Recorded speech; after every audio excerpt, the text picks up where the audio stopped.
नमस्कार विद्यार्थी मित्रांनो. तर आज आपण म्हणी व त्यांचे अर्थ पाहूया. तर त्यासाठी पहिले आपल्याला म्हण म्हणजे काय हे समजून घ्यावं लागेल. तर प्राचीन काळापासून रूढी परंपरेने जपलेले अनुभवांचे सार म्हणजे म्हण होय. त्याच वारंवार घडणाऱ्या प्रसंगातून, घटनांतून, एकसारख्या येणाऱ्या अनुभवांतून सुचलेले शहाणपण पूर्वजांनी नादमय व लयबद्ध शब्दात साठवलेले आहे. त्यास म्हण म्हणतात. उदाहरण: कोणत्याही गोष्टीचा अतिरेक वाईट असतो हे जाणवल्यामुळे असे काही समाजात घडले दिसले की अति तिथे माती हा शब्दसमूह रूढ झाला, म्हणून अति तिथे माती ही म्हण रूढ झाली. तर आपण पाहूया. अडला हरी गाढवाचे पाय धरी. एखाद्या बुद्धिमान सज्जन माणसाला देखील अडचणीच्या वेळी मूर्ख दुर्जन माणसाची विनवणी करावी लागते. दुसरी आहे अति तिथे माती. कोणत्याही गोष्टीचा अतिरेक हा शेवटी नुकसानकारक ठरतो. तिसरा अति शहाणा त्याचा बैल रिकामा. जो मनुष्य फार शहाणपणा करायला जातो त्याने मुळीच काम होत नाही. चौथा असतील शिते तर जमतील भूते. एखाद्या माणसाकडून फायदा होणार असला की त्याच्या भोवती माणसे गोळा होतात. पाचवा आगीतून फुफाट्यात. एका संकटातून बचावणे व दुसऱ्या संकटात सापडणे. सहा आधी पोटोबा मग विठोबा. प्रथम पोटाची सोय पाहावी, नंतर देवधर्म परमार्थ करावा. सात आपलेच दात आपलेच ओठ. आपल्याच माणसाने चूक केल्यामुळे अडचणीची स्थिती निर्माण होणे. आठ आयत्या विलावर नाकोबा. एखाद्याने स्वतःकरिता केलेल्या गोष्टीचा दुसऱ्याने आयता फायदा घेण्याची वृत्ती असणे. 9 आणलं दलतं कुत्रं पीठ खातं. एकाने काम करावे आणि दुसऱ्याने त्याचा फायदा घ्यावा. 10 आणला मग तो एक डोला देव देतो दोन डोले. अपेक्षापेक्षा जास्त फायदा होणे. 11 इकडे आड तिकडे विहीर. दोन्ही बाजूने सारखीच अडचणीची स्थिती. 12 उचलली जीभ लावली टाळ्याला. विचार न करता बोलणे. 13 उतावळा नवरा गुडघ्याला बाशिंग. अतिशय उतावळेपणाने मूर्खासारखे वर्तन करणे. 14 उथळ पाण्याला खलखलाट फार. अंगी थोडासा गुण असणाऱ्या माणसाने जास्त बढाई मारणे. 15 उंदराला मांजर साक्ष.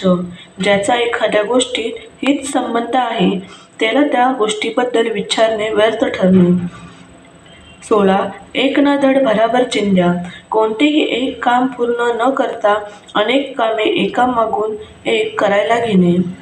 17 ऐकावे जनाचे करावे मनाचे. सगळ्यांचा विचार घेऊन जे स्वतःला पटेल तेच करावे. 18 काखेत कलसा गावाला वलसा. भान नसल्याने जवळच असलेली वस्तू शोधण्यास दूर जाणे. 19 कानामागून आली आणि तिखट झाली. मागून येऊन वरचढ होणे. 20 कामापुरता मामा. काम करून घेताना गोड बोलणे आणि काम झाले की त्याला विसरून जायचे. 21 कोल्हा काकडीला राजी. शूद्र माणसे शूद्र गोष्टींनीही खुश होतात. 22 कोळसा उगलावा तितका कालाच. वाईट गोष्टींबाबत कितीही उहापोह केला तरी ती वाईटच ठरते. 23 खाण तशी माती. आईबाबांप्रमाणे त्यांची मुले निपजणे. 24 गरजेल तो पडेल काय. केवळ बडबड करणाऱ्या माणसाकडून काहीही घडत नाही. 25 गरज सरो वैद्य मरो. एखाद्या माणसाची आपल्याला गरज असेपर्यंत त्याच्याशी संबंध ठेवणे व गरज संपली की त्याला ओळखही न दाखवणे. 26 गरजवंताला अक्कल नसते. एखादी न पटणारी गोष्टसुद्धा गरजू माणसास वेळप्रसंगी मान्य करावी लागते. 27 गर्वाचे घर खाली. फुशारकी मानणाऱ्याचे कधीतरी गर्वहरण होते. 28 गाढवाला गुलाची चव काय. ज्याला एखाद्या गोष्टीबाबत काहीच माहीत नाही त्याला त्या गोष्टीचे महत्त्व कळू शकत नाही. 29 गोगलगाय अन पोटात पाय. बाहेरून गरीब दिसणारी पण मनात कपट असणारी व गुप्तपणे खोडसाळपणा करणारी व्यक्ती. 30 घरोघरी मातीच्या चुली. सामान्यतः सर्वत्र सारखीच परिस्थिती असते. 31 4 दिवस सासूचे 4 दिवस सुनेचे. प्रत्येकाला केव्हा तरी परिस्थिती अनुकूल होतेच. 32 चोर सोडून संन्यासाला फाशी. खऱ्या अपराधी माणसाला सोडून निरपराधी माणसाला शिक्षा होणे. 33 चोराच्या उलट्या बोंबा. स्वतःच गुन्हा करून दुसऱ्याच्या नावाने ओरडणे. 34. चोराच्या मनात चांदणे. वाईट कृत्य करणाऱ्याला आपले कृत्य उघडकीला येईल की काय अशी सारखी भीती वाटत असते. 35. चोरावर मोह. एखाद्या गोष्टीच्या बाबतीत दुसऱ्यावर वरकडी करणे. 36. जित्याची खोड मेल्याशिवाय जात नाही. मूळचा स्वभाव आयुष्यात कधीच बदलत नाही. 37. ज्या गावच्या बोरी त्याच गावच्या बाभली.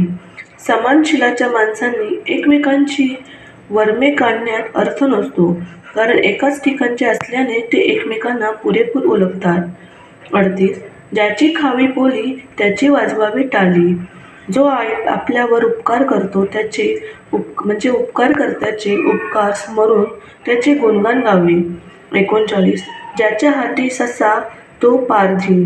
ज्याच्या हाती पुरावा किंवा वस्तू त्याला त्याविषयीचे कर्तृत्व बहाल केले जाते, म्हणजेच एकाचे कर्तृत्व पण ते दुसऱ्याच्या नावे गाजणे. 40. झाकली मूठ 1.25 लाखाची. गुप्त ठेवण्याजोगे गुप्तच ठेवावे. व्यंग नेहमी झाकून ठेवावे. 41.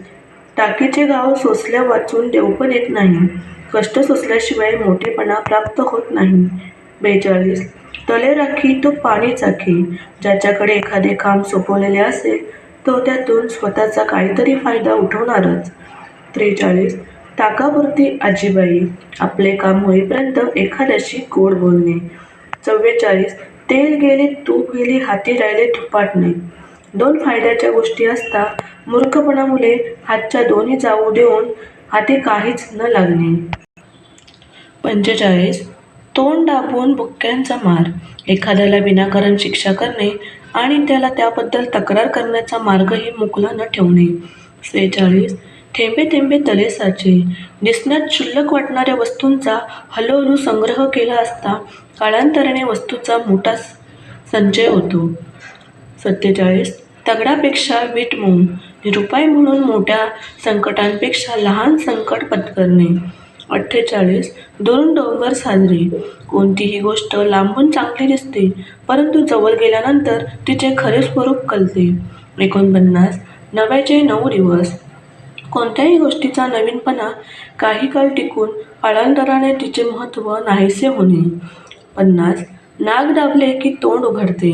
एखाद्या माणसाचे वर्म जाणून त्यावर योग्य त्या दिशेने दबाव आणला की सुटकेसरशी ताबडतोब हवे ते काम करून घेता येते. 51. नाकापेक्षा मोठी चढ. मालकापेक्षा नोकराची मिजाज अधिक. 52. नाचता येईना अंगण वाकडे. आपल्याला एखादे काम करता येत नसेल तेव्हा आपला कमीपणा झाकण्याकरिता संबंधित गोष्टीत दोष दाखवणे. 53. नाव मोठं लक्षण खोटं. बाहेरचा भायका मोठा पण कृतीच्या नावाने शून्य. 54. नाव सोनूबाई हाती कथलाचा वाळा. नाव मोठे पण कर्तृत्व कमी प्रतीचे. 55. नावडतीचे मीठ आलणे. आपल्या नावडत्या माणसाने केलेली कोणतीही गोष्ट कितीही चांगली केली तरी ती आपल्याला वाईटच दिसते. 56. पदरी पडले पवित्र झाले. कोणतीही गोष्ट एकदा स्वीकारली की तिला नावे ठेवू नयेत, तिच्या बाबतीत समाधान मानावे. 57. पळसाला पाने 3च. सर्वत्र सारखीच परिस्थिती असणे. 58. पाछामुखी परमेश्वर. बहुसंख्य लोक म्हणतील ते खरे म्हणावे. 59. पालत्या घागरीवर पाणी. केलेला उपदेश निष्फळ ठरणे. 60. पी हलत हो गोरी.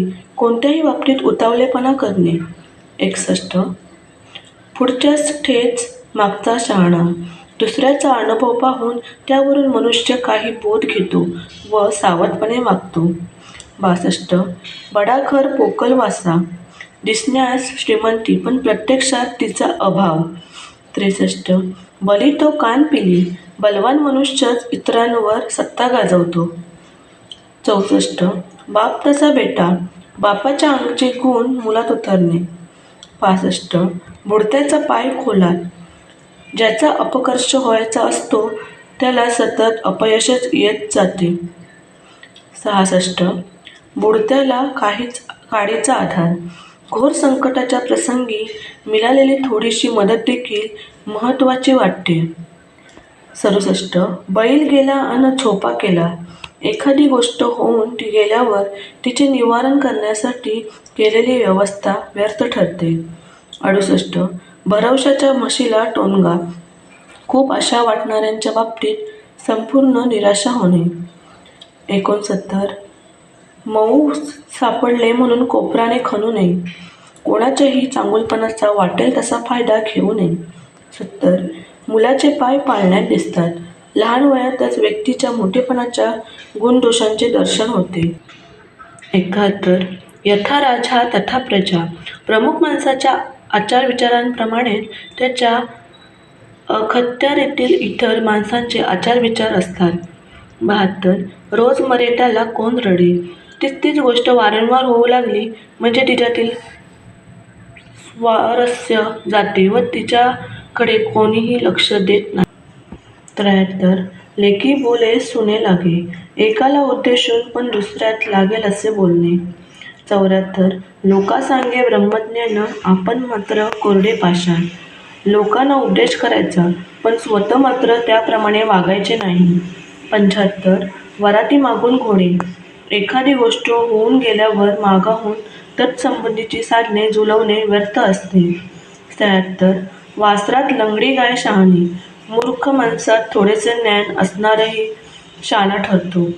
77. विंचवाचे विराड पाठीवर. गरजेपुरत्या गोष्टी घेऊन फिरणे. 78. शहाण्याला शब्दांचा मान. शहाण्या माणसाला समजावून सांगितल्यास तो ताल्यावर येतो. 79. शीतावरून भाताची परीक्षा. वस्तूच्या लहानशा भागावरून त्या संपूर्ण वस्तूची परीक्षा करणे. 80. सगळे मुसल केरात. महत्त्वाच्या मुख्य गोष्टीकडे दुर्लक्ष झाल्यामुळे केलेले सर्व श्रम व्यर्थ जातात. 81. चुंब जळाला तरी पील जात नाही. हट्टी मनुष्याचे हट्टामुळे नुकसान झाले तरी त्याचा हट्ट नाहीसा होत नाही. 82. हत्ती गेला शेपूट राहिले. कामाचा बहुतेक भाग पूर्ण झाला आणि अल्पासा व्हायचा राहिला. 83. हातच्या कंगणाला आरसा कशाला. स्पष्ट असलेल्या गोष्टीत पुरावा नको.